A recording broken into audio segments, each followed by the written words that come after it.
আমি এখনো অব্দি আমি অপেক্ষা করছি প্রভাব আমাকে একটা ফোন করবে বা মেসেজ করবে, কিচ্ছু আসছে না, কিচ্ছু করেনি। উল্টে লোকজন বলছে সব নাকি নাটক, অ্যালিমনি ক্লেম। আমার কোনো অ্যালিমনি লাগবে না, আমি কোনো টাকা পয়সা আমার কিচ্ছু লাগবে না। আমি প্রথম থেকে প্রভাবকে বলেছি আমার কোনো টাকা পয়সা লাগবে না, তুমি তোমার সব যা আছে সব তুমি তোমার মাকে দিয়ে দাও, তোমার বাড়ির লোককে দিয়ে দাও। আমার ভীষণ ভালো বন্ধু, ওকে আমি ডাকিও ভাই ভাই বলে, ভীষণই ভালো বন্ধু। এখন অনেকের কষ্ট হচ্ছে যে মেয়েটা বেঁচে কেন গেল। হ্যাঁ, আমি কি করতে আমি তাও জানি না, আর বেঁচে গেছি বলে তোমাদের কি সমস্যা আমি তাও জানি না। একটা জিনিস আমার চোখে পড়লো, সেটা আমি তখন স্ক্রিনশট নিলাম। এই প্রোফাইলটায় যে দেখা যাচ্ছে কিনা জানি না, এই যে সুজয় পাল, এই যে সুজয় পাল, এই সুজয় পাল লিখেছে, এই যে এটা আমি করতে চাই না, বাট একটু লেখাটা তোমরা দেখে নাও, তোমরা তো যথেষ্ট ভালো, লেখাটা দেখে নাও।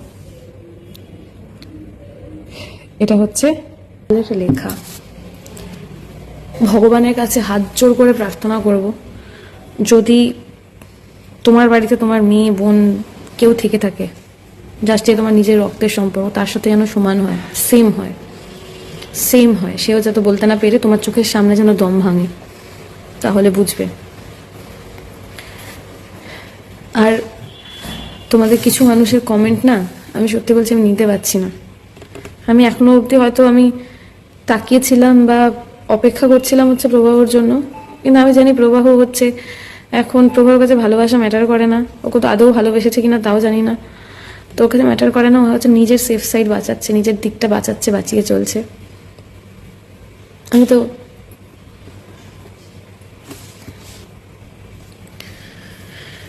তারপরে সবাই সবাই বলছে যে আমরা কথা বলছি, মানে প্রবাহদা কথা বলছে না, প্রবাহদা খুব শিক্ষিত, প্রবাহদা এখানে কি বলবে আমি জানি না, আমি প্রবাহ এখানে কি বলবে বা কি বলা উচিত ওর আমি জানি না, বাট আমি তো এটুকু বলছি, আমি যতটুকু কথা বলছি আমি প্রুফ নিয়ে কথা বলছি। যদি আমার আর প্রবাহের মধ্যে নর্মাল কোনো সমস্যা থাকতো, আমি কোনো না কোনোভাবে সেটা কাটিয়ে আমি ব্যালেন্স করে নিতাম, বাট আমি মাকে কি করে ছাড়ি বলো তো? সবসময় ঘুরে ফিরে সে এক জায়গায় চলে আসে, মাকে ছেড়ে দাও। ও একবার আমাকে বলতো তুমি পৃথিবী ছেড়ে দাও, আমি তাও ছেড়ে দিতাম, কিন্তু মাকে ছেড়ে দাও।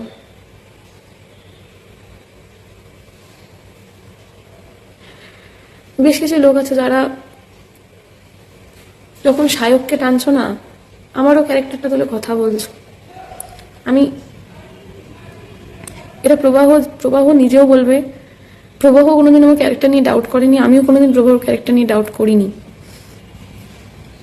তো সেখানে কিছু মানুষ আছো যারা আমার ক্যারেক্টার তুলে কথা বলছো, সায়ককে টানছো, জাস্ট হাত জোর করে রিকোয়েস্ট করছি সায়ককে এর মধ্যে ইনভলভ করো না।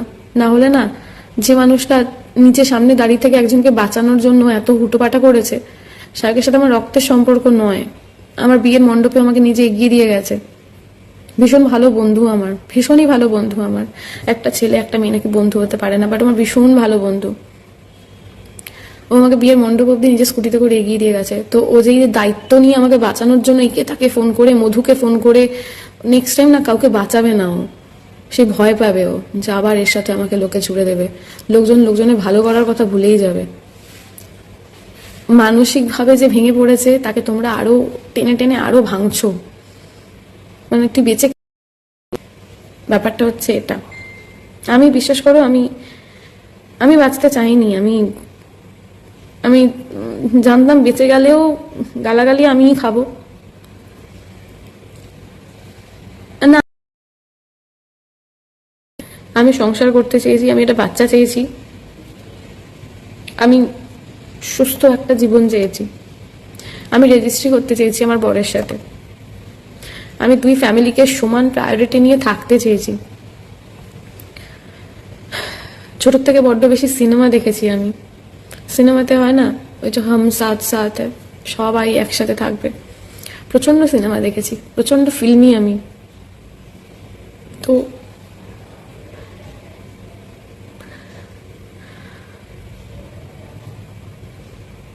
প্রবাহ আমি এই ভিডিওটা তো এখনো বলবো আমি প্রবাহকে প্রচন্ড ভালোবাসি। শুধু আমি এইটুকুই চেয়েছি যে বুঝুক, অ্যাটলিস্ট বুঝুক, বাট সেটা হয়নি। অনেকে আছো যারা, আমি যেদিনকে আমি এই লাইফটা করি তার আগে সেদিনকে আমি যখন স্টেজ প্রোগ্রাম করছি তখনও মনের মধ্যে আমার অনেক কিছু চলছে যে আমি কি করব, আদে ওইটা করব কি করব। তাও আমি হাসি মুখে গান গেয়ে এসেছি, কাউকে কিছু বুঝতে দিইনি। আমি 1.5 ঘন্টা পারফর্ম করেছি। আমি আমার এই লাইফটা দেখে প্রবাহ বা প্রবাহর বাড়ির লোক কেউ যদি আমাকে একটা কল করতো, মানছি তখন ঘুমিয়ে গেছে, আমি তখন অলরেডি খেয়ে ফেলেছি। আমি নয়, বাট আমার কাছে আর কোনো রাস্তা ছিল না। ভুল আমি করেছি, কিন্তু সেটা আর আমার কাছে আর কোনো রাস্তা ছিল না। আর হ্যাঁ, যদি পাবলিককে জানি মরা কি আছে, চুপচাপ মরতেই পারতাম, বাট আমার অনেক কথা বলার ছিল, এখনো আছে। পরের দিন বিকেলবেলা যখন আমার ওয়াশটা হয়ে গেছে, তখন আমার সব বন্ধুরা আমাকে দেখতে এসছে। তখন ওদের ভিডিওর থ্রু সবাই জানতে পেরেছে যে এরকম কিছু একটা হয়েছে। তার আগে লোকেরা গেস করছিল যে দেবলীনার মেন্টাল কন্ডিশন ঠিক নেই। আমার মা, পাপাইদা, মধুমিতা রাত 3টে থেকে সমানে প্রবাহকে ফোন করে গেছে। সকালে উঠে কি একটাও ফোন দেখতে পায়নি, কেন তখন তো জানাজানি হয়নি যে দেবলীনা হসপিটালে, জানাজানি সন্ধ্যাবেলা হয়েছে। কোনো ফোন আসেনি, কোনো ফোন আসেনি। আমার যখন জ্ঞান এসছে আমি তখনও অতগুলো লোকের মাঝখানে, প্রচুর লোক মুখ লটকে লটকে সামনে দাঁড়িয়ে আছে, অত লোকের মাঝখানে আমি প্রবাহর মুখটা খুঁজছিলাম যে প্রবাহ এসছে কিনা। প্রবাহ আসেনি।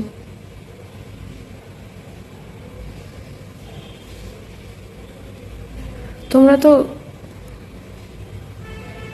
তো সবাই কিছু না কিছু সলিউশন দাও, বলো তো এটা সলিউশন কি আছে?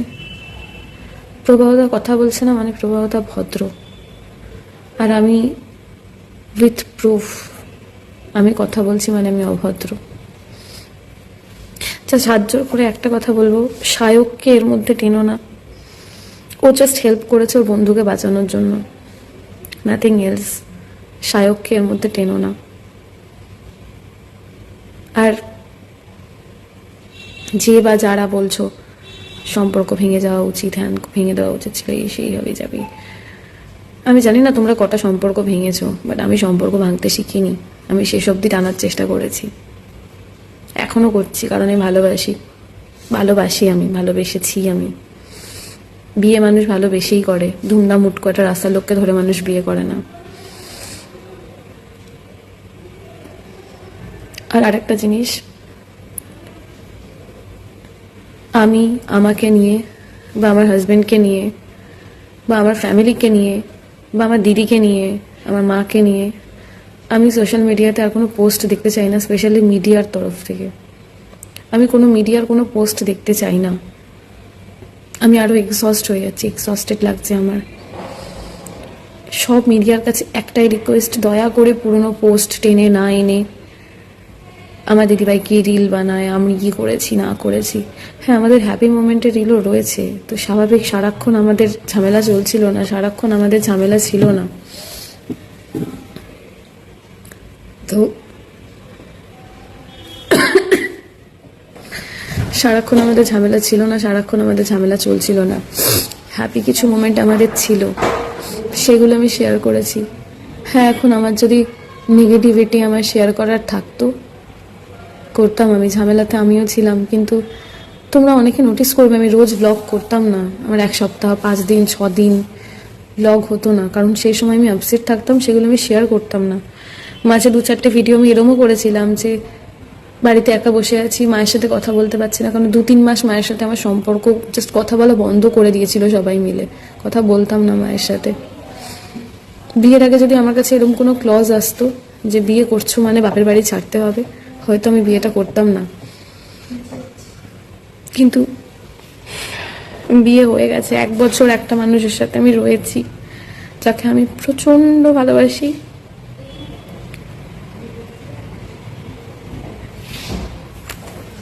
এটা আমি কাউকে বোঝাতেই পারছি না।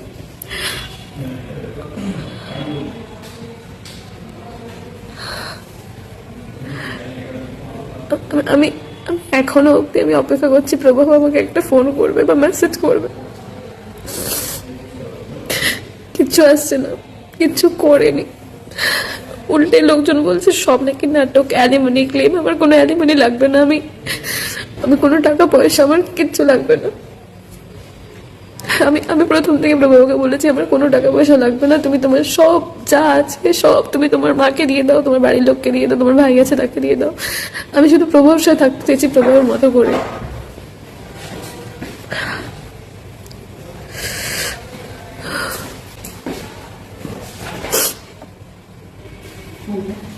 হুম।